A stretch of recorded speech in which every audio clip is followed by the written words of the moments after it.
Assalamualaikum and hi everyone. My name is Aiman Zakwan bin Badrul Hisham. I am from UTHM.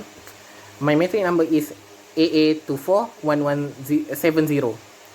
Today I am going to talk about benefit of omega 3. We're going to talk about we're going to discuss about EPA and DHA. Abstract. Omega-3 fatty acids have been linked to healthy aging throughout life.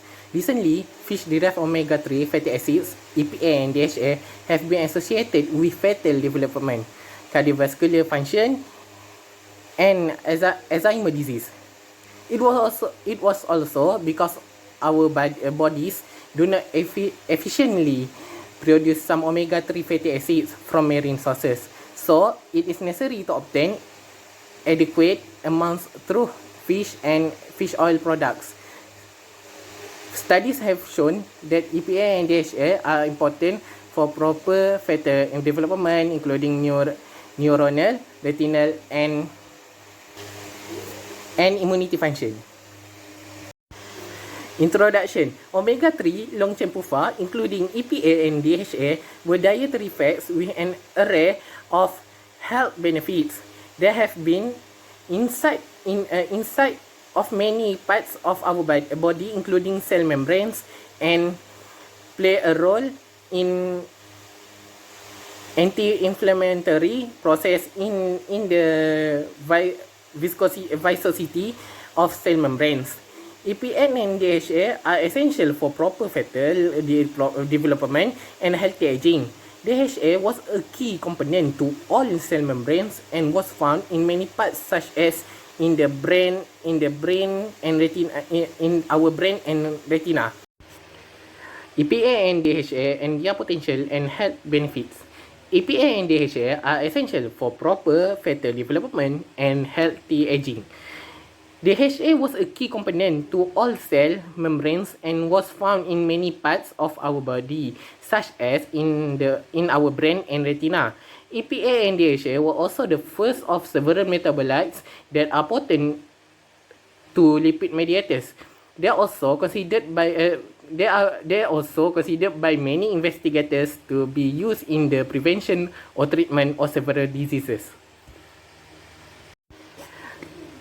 This is the structure of eicosapentaenoic acid, EPA, and docosahexaenoic acid, DHA. Common dietary sources for both EPA and DHA. For EPA and DHA, we can also find them from various sources. The main sources was breast milk. We can also get DHA and EPA through other sources such as oily fish like salmon, mackerel, trout, sardines, and anchovies. But also consider shellfish, certain fortified foods, and plant-based sources like algae oil, chia seeds, and walnuts.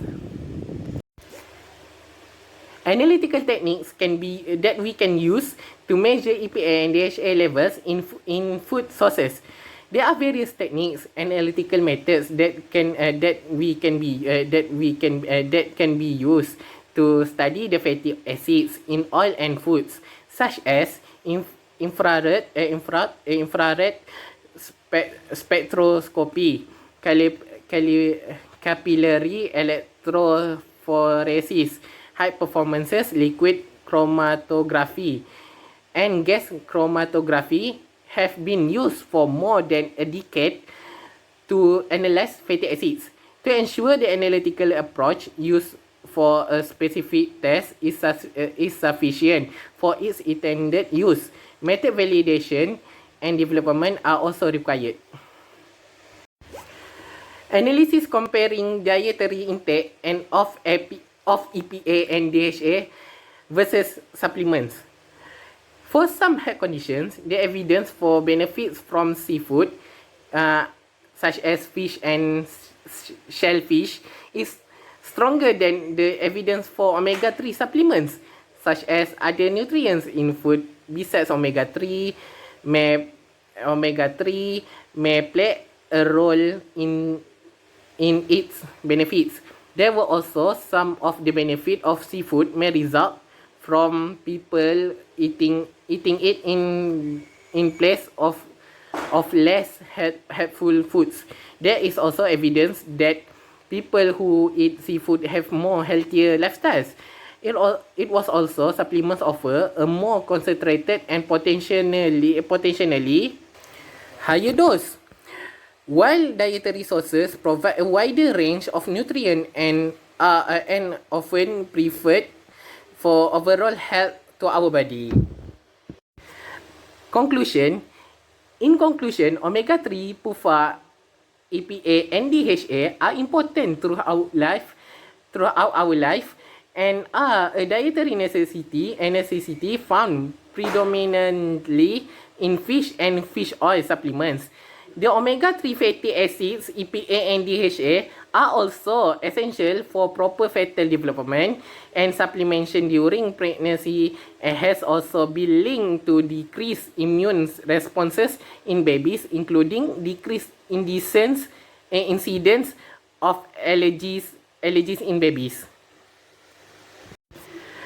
For reference, these are reference I use to create the discussion.